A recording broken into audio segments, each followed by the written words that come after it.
새해가 되면 사람들이 가장 많이 결심하는 것은 다이어트라고 생각합니다. 우리나라 대부분 사람들이 좀 더 건강해지고자 이런저런 결심을 하는데요. 그 중에서 식사량 조절하는 다이어트는 가장 손쉽게 할 수 있는 방법이어서 많은 사람들이 선택을 합니다. 그런데 미국 한 대학 연구진에 따르면 다이어트 하는 사람 중에 95%는 5년 내에, 그리고 99%는 10년 내에 체중 유지에 실패한다고 합니다. 단기간에는 살을 빼는 데 성공할지 모르지만 장기적으로는 다들 본래 몸무게로 돌아간다는 겁니다. 그런데 그렇게 실패하는 가장 큰 원인은 살을 빼는 것에 너무 많은 관심이 있어서 그렇다고 합니다. 건강하려면 살을 빼야 하니까 당연히 살을 빼는 걸 목표로 삼을 수밖에 없다고 생각할 수도 있습니다. 그런데 이 살 빼는 것만 이 목표를 삼다 보면 이 몸무게에 따라서 우리의 마음가짐이 달라지게 됩니다. 살이 좀 빠진다 싶으면 결심이 해이해져서 평소보다 아무래도 좀 더 먹게 됩니다. 살이 좀 쪄야 이게 신경을 써서 다이어트를 할 수가 있습니다. 그러니까 다이어트는 살이 쪄야만 계속 할 수 있는 활동인 셈입니다. 그래서 살 빠지는 것에 자꾸 관심을 두면 둘수록 살 빼는 일에 실패한다 하는 겁니다.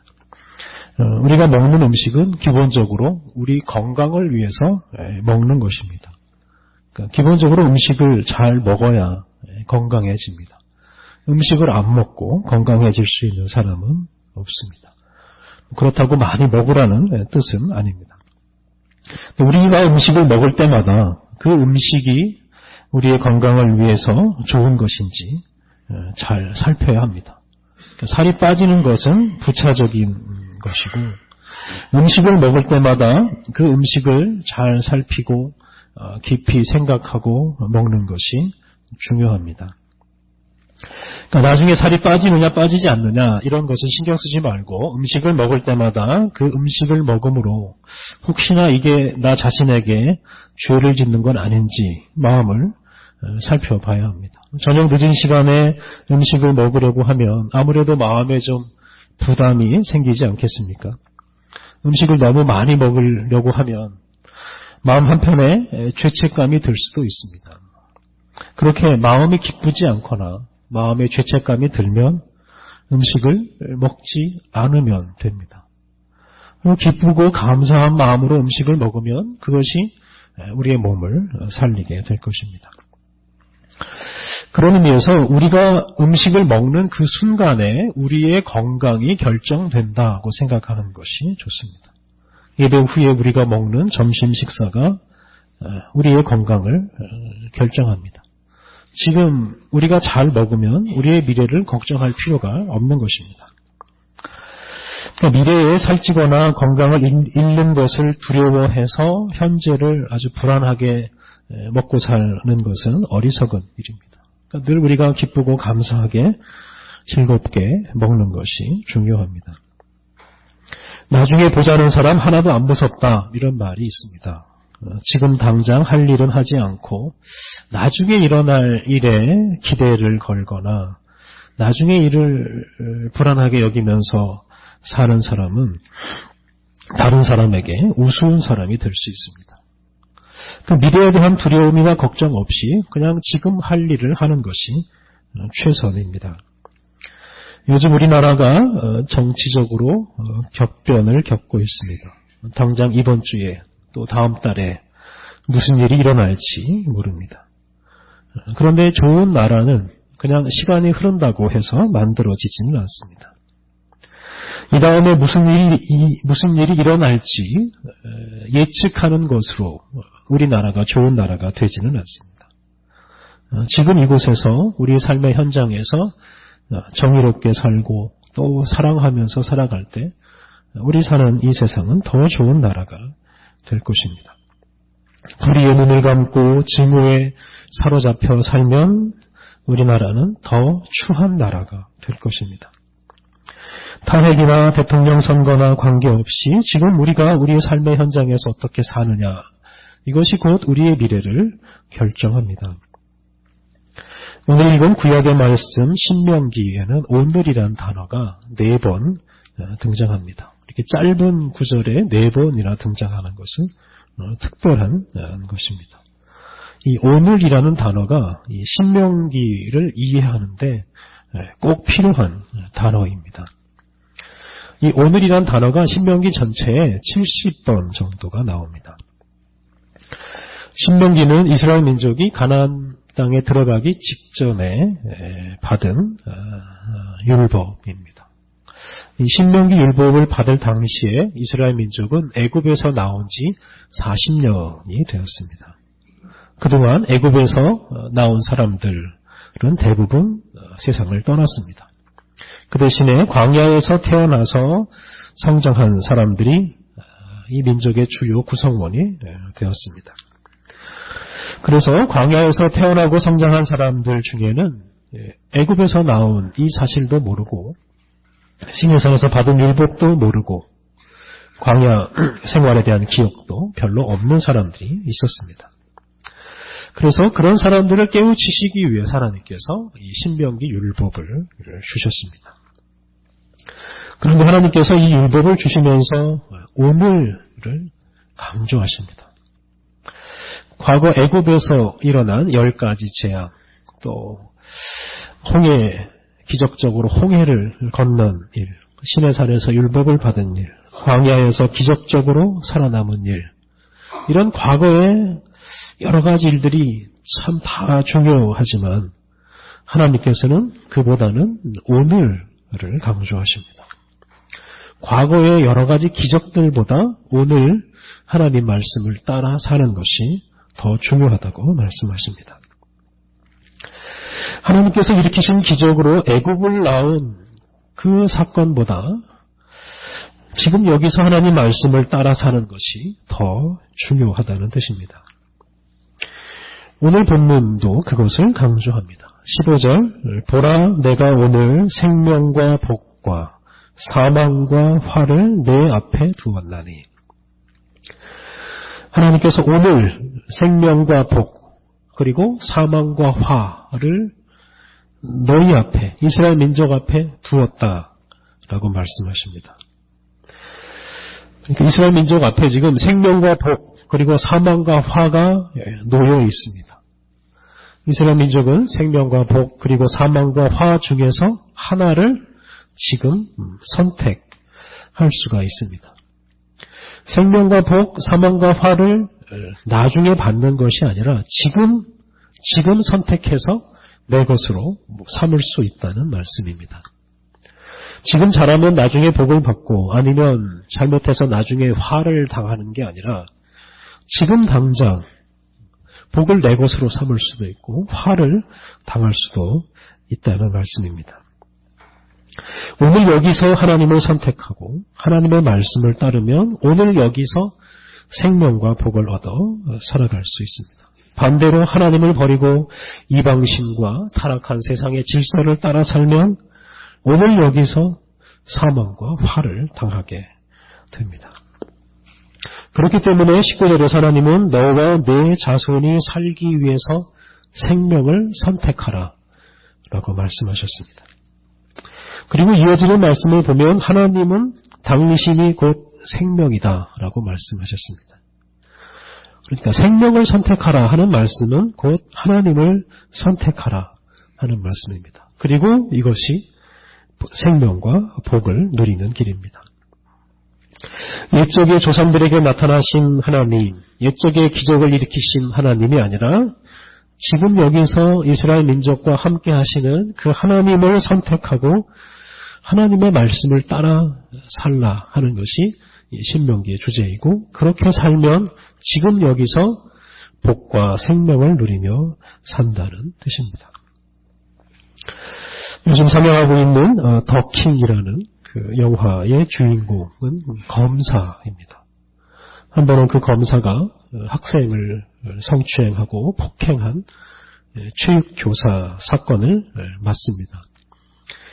그런데 그 체육교사의 뒤를 봐주는 고위직 검사가 있었습니다. 하지만 주인공 검사는 이 정의감에 불타올라서 그 교사를 반드시 처벌하겠다고 굳게 다짐을 했습니다. 그런데 막상 그 교사를 구속하려고 할 때 그 고위직 검사가 유혹을 합니다. 그 교사를 구속시키지 않으면 나중에 아주 크고 멋있는 일을 하게 해주겠다라고 약속을 합니다.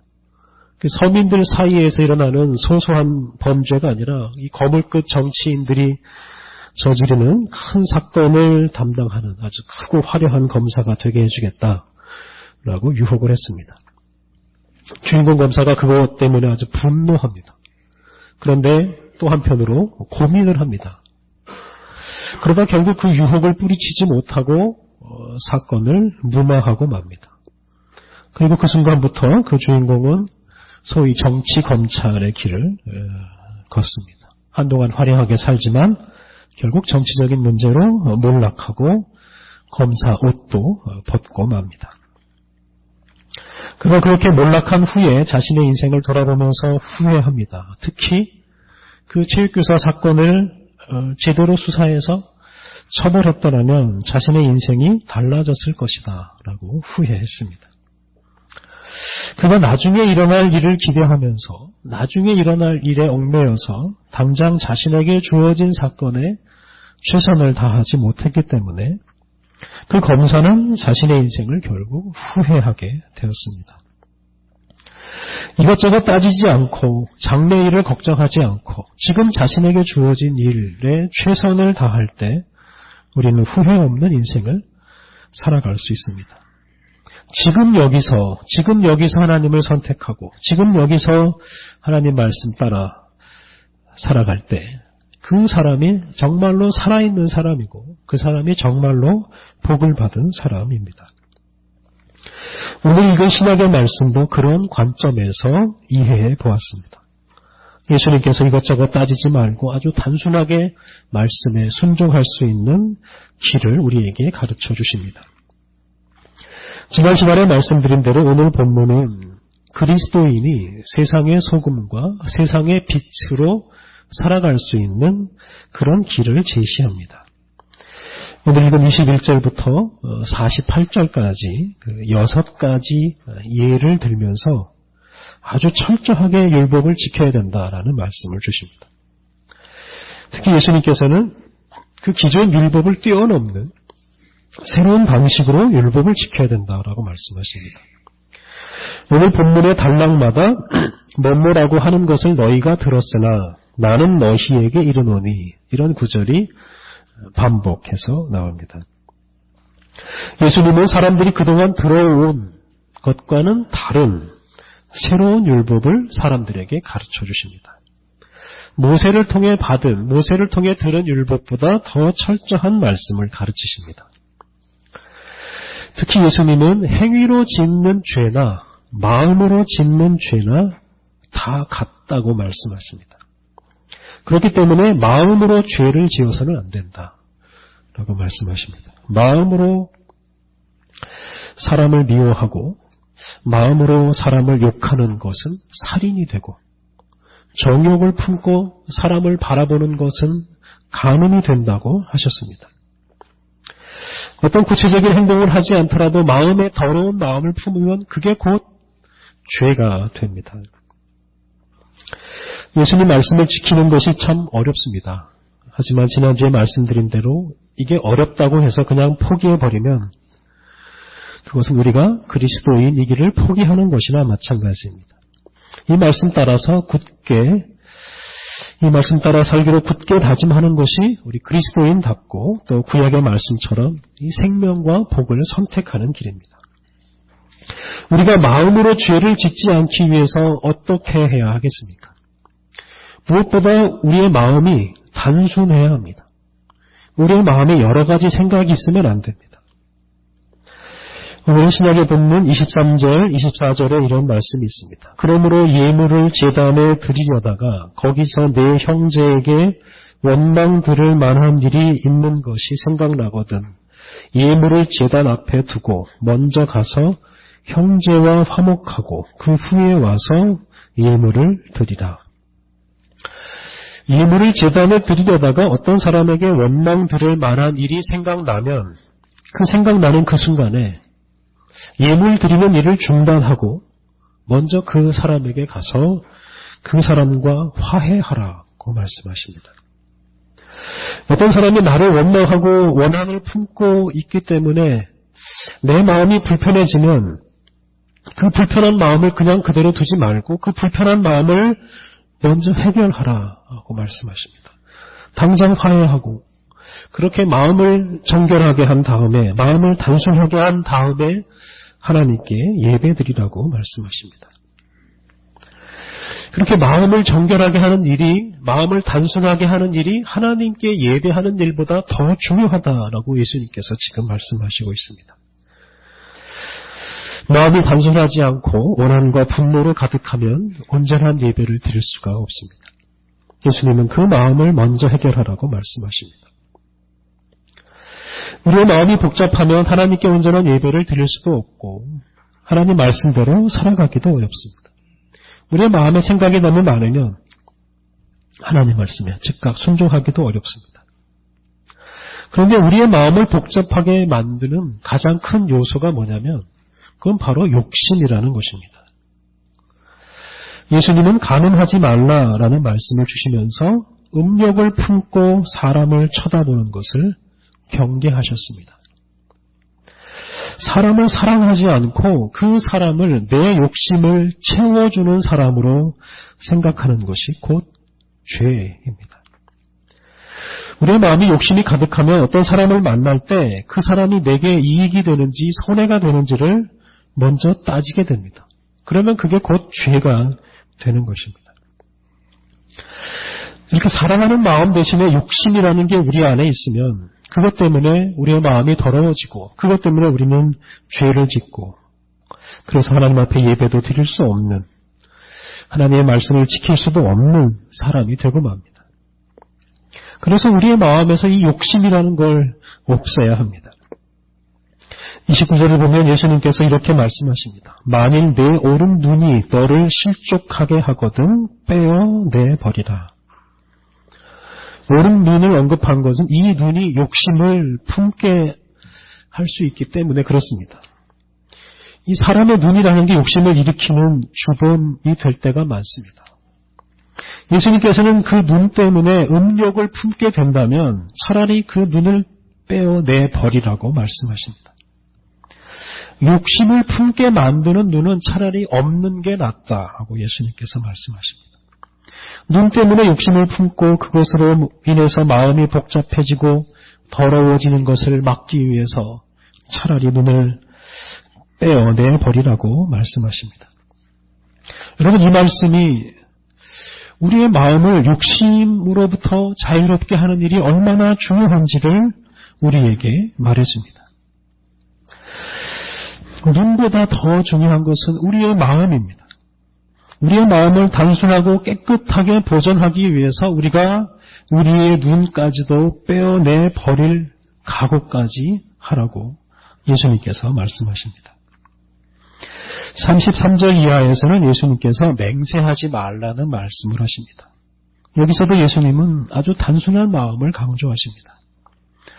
맹세라는 것은 이렇게 저렇게 하겠습니다 라고 약속하는 것이기도 하고 또 자신에게 스스로 결심하는 것이기도 합니다. 그런 맹세를 하면 아무래도 맹세하지 않는 것보다 좀 더 선하게 살 수도 있을 것입니다. 그런데 예수님은 그런 맹세를 하지 말라고 말씀하십니다. 예수님은 나중에 뭘 하겠다라고 결심하고 맹세하는 것을 하지 말라고 말씀하십니다. 그러면서 이렇게 말씀하십니다. 37절 오직 너희 말은 옳다 옳다 아니다 아니다 하라. 이에서 지나는 것은 악으로부터 나느니라. 맹세할 것 없이 옳은 것은 옳다고 하고 틀린 것은 아니라고 해라. 그러면 된다라고 말씀하십니다. 맹세할 것 없이 그냥 옳은 것에 진리에 순종하면서 살라고 말씀하십니다. 맹세를 하면 우리의 마음이 조금 더 복잡해집니다. 그러니까 맹세한 건 꼭 지켜야 된다. 이런 마음이 하나 더 우리의 마음속에 들어옵니다. 또 맹세하지 않은 것은 지키지 않아도 된다라는 이런 또 해이한 생각이 우리의 마음에 들어올 수 있습니다. 어떤 일이 생기면 이게 맹세한 것과 관련이 있나 없나 이걸 고민하게 될 것입니다. 그리고 그렇게 마음이 복잡해지고 고민하기 시작하면 진리를 선택하고 하나님을 선택하는데 실패할 위험이 큽니다. 단순한 마음으로 옳은 것을 선택하는 일에 실패할 수 있다는 말입니다. 그렇기 때문에 예수님은 맹세하지 말라고 하셨습니다. 마음을 복잡하게 하지 말고 아주 단순하게 틀린 것을 물리치고 옳은 것을 선택하라고 말씀하셨습니다. 이렇게 예수님은 오늘 본문에서 우리의 마음을 단순하고 깨끗하게 하라고 보존하십니다. 그리고 그렇게 우리의 마음이 단순하고 깨끗할 때 우리에게 주어지는 말씀에 우리가 즉각 순종할 수 있습니다. 오늘 여기서 하나님의 말씀을 따라서 살아갈 수 있습니다. 그런데 예수님께서 가르치신 것 중에 중요한 강조점이 하나 있습니다. 그것은 바로 사랑입니다. 오늘 본문에서 예수님은 살인하지 말라는 계명과 간음하지 말라는 이 계명을 가르치셨습니다. 이 두 계명은 십계명에 있는 아주 중요한 계명입니다. 근데 예수님은 이 두 계명을 한 가지로 요약하셨다고 할 수 있습니다. 그것은 바로 사랑하라는 것입니다. 예수님 말씀에 따르면 다른 사람을 죽이지 않는 것으로 살인하지 말라는 계명을 지켰다고 말할 수가 없습니다. 살인하지 말라는 계명은 형제 자매를 사랑하는 것으로 더 확대하셨기 때문에 그렇습니다. 살인하지 말라 하는 이 계명은 형제를 사랑할 때 지킬 수가 있습니다. 사람을 미워하고 사람을 무시하는 사람은 살인자나 다름이 없기 때문에 그렇습니다. 예수님은 간음에 대해서도 똑같이 가르치셨습니다. 예수님은 단지 육체적으로 부적절한 관계를 맺는 것을 간음이라고 하시지 않으시고 마음의 음욕을 품는 걸 간음이라고 하셨습니다. 사람을 사랑하는 마음으로 보지 않고 욕심을 채우는 대상으로 보는 순간 곧 간음하는 것입니다. 그러면 우리가 형제 자매를 볼 때마다 사랑하는 마음을 품을 때 이 간음하지 말라는 계명을 잘 지킬 수가 있습니다. 우리가 사랑하지 않으면 그것이 경우에 따라서는 살인이 되고 경우에 따라서는 간음이 되기도 합니다. 그러므로 우리가 우리의 마음을 단순하게 한다고 할 때 가장 중요한 것은 우리의 마음이 오직 사랑으로 가득해야 한다는 것입니다. 다른 마음은 뒤섞여 있지 않고 오직 사랑만 우리의 마음에 있을 때 우리의 마음이 단순하다고 말할 수 있고 그리고 우리가 그렇게 사랑하는 마음만 품고 살 때 욕심이 들어설 자리가 사라져버리고 사랑하는 마음이 가득할 때 살인이나 간음의 죄에 빠지지 않고 살아갈 수 있습니다. 하나님은 지금 우리 앞에 생명과 복, 사망과 화가 놓여 있다고 말씀하십니다. 그리고 그중 하나를 선택하라고 하시면서 생명을 선택하라고 하십니다. 그리고 그것이 곧 당신을 선택하는 것이라고 말씀하셨습니다. 그런데 우리가 이렇게 생명을 선택하고 하나님을 선택하는 길은 곧 예수님 말씀을 따라서 늘 사랑하며 사는 것입니다. 사랑을 선택하는 것이 곧 생명을 선택하는 것이고 그것이 곧 하나님을 선택하는 것입니다. 예수님께서 온갖 불의와 증오가 난무하는 중에서도 오직 사랑을 선택하시고 기쁘고 즐겁게 십자가의 길을 가심으로 온 인류가 생명을 얻은 것처럼 우리가 사랑을 선택할 때 우리 자신이 살고 우리 이웃이 살아날 수 있습니다. 사랑하는 성도 여러분, 오늘 여기에서 우리가 사랑을 선택하고 모든 미움과 욕심을 물리칠 때 우리의 삶에 생명과 복이 가득하게 될 것입니다. 다음 주에, 다음 달에 또는 다음 해에 어떤 일이 일어나기를 기대하지 마십시오. 이것저것 따지지 마십시오. 이해관계에 사로잡히지 마십시오. 지금 여기서 오직 사랑을 선택하고 오직 사랑하기로 결단하십시오. 그것이 우리의 삶에 우리나라의 생명과 복을 가져올 것입니다. 오직 사랑함으로 세상에 생명과 복을 가져오는 세상의 소금과 세상의 빛으로 살아가시기를 바랍니다. 우리 함께 기도하시겠습니다. 하나님, 우리가 이 땅에서 하나님 나라 백성으로 사는 것이 얼마나 고결하고 아름다운지요. 우리가 오직 주님 말씀 따라서 살아갈 때 주님께서 우리에게 생명과 복을 주십니다. 우리가 주님을 선택할 때 이 세상이 비로소 생명과 복을 누릴 수 있습니다. 우리가 미움과 욕심을 버리고 사랑을 선택할 때 우리가 사는 세상이 생명과 복으로 충만할 것입니다. 하나님, 오늘도 우리가 그렇게 살아갈 수 있도록 힘을 주옵소서. 우리의 마음이 오직 예수 그리스도의 사랑으로 충만해져서 매 순간 주저하지 않고 사랑을 선택하며 살게 하옵소서. 예수님의 이름으로 기도드립니다. 아멘.